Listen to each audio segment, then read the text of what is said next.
Okay, so the first movement I'm going to go through is donkey kicks. Let me just get into position. So I'll do the donkey kick variations. I can do it on the sides so you can see what I'm doing. And yeah, I'll demonstrate and then I'll talk through what I'm doing. So as always, hands directly underneath your shoulders, so they're not too far forward, they're not too far out, directly underneath, supporting those shoulders. I'm pulling back and down in my shoulder blades, but I'm also pulling my abs up, so there's a straight line from kind of my hips out up, and ideally that would go through your head as well. Most of the time I have my head up because I want you to have a look at what I want to have a look at what you guys are doing, those of you who I can see. But you're squeezing those abs in and you're trying to think of drawing your abs to your ribs, well, in a sense, your ribs to your pelvis as much as possible, which is what when we do the sissy squats, that's what I'm thinking about. So hands directly underneath, and you're just literally lifting up and down. I'll do it obviously very slowly. And the idea is that your weight stays evenly distributed through both hands, and in that middle, using the abs to keep yourself stable, back and in. And when we do these straight leg kicks like we are now, it doesn't matter if you want to flex or point your foot, you can still do it as a flex foot, or you could do it as a pointed foot. That's just my dancer kind of side of me coming out when I do the pointed foot.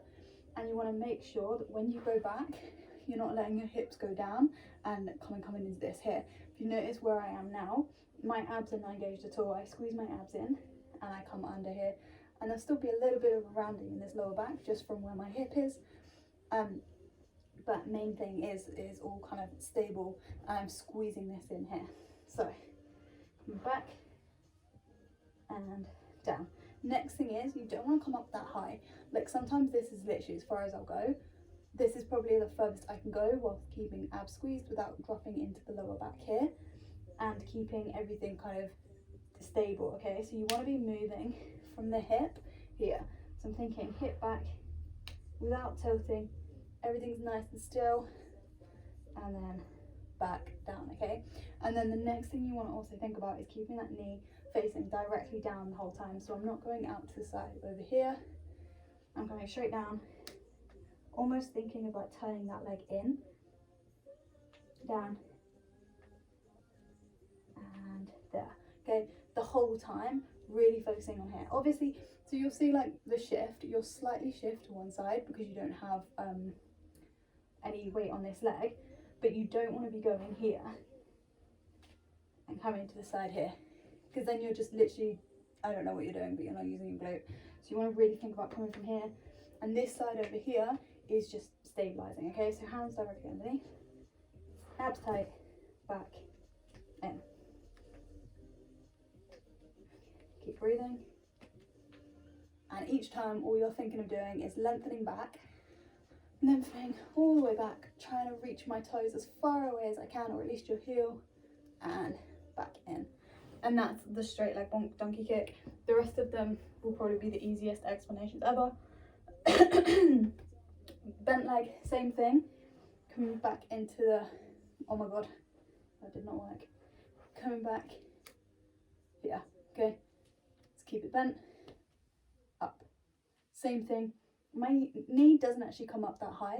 If you look at it, my knee, this one looks worse because obviously you've got more of a bend, but I'm literally just keeping, I can't balance with one leg, keeping that knee in line with the hip and then coming out through the head. Okay, so I'll do it without demonstrating or without talking so that you can see it.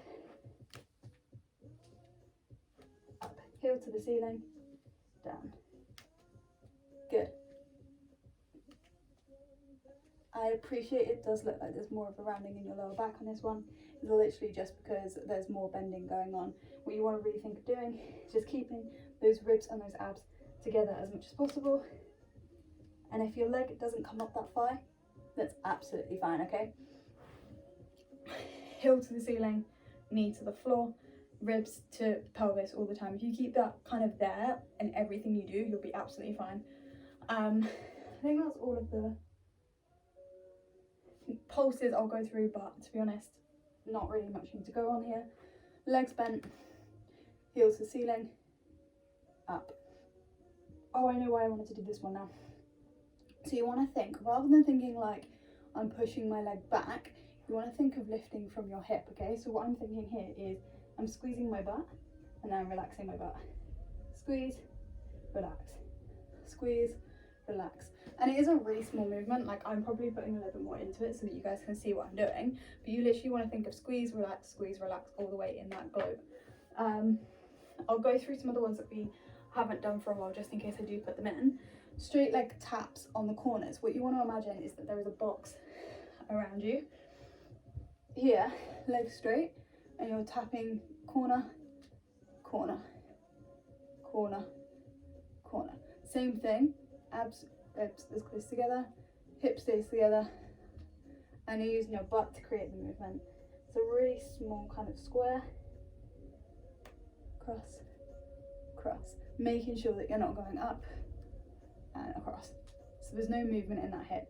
Nice and still, side, side, side, side. Same thing, hands directly underneath the shoulders, hips aren't swaying too much to the side, everything's kind of staying neutral down towards the floor.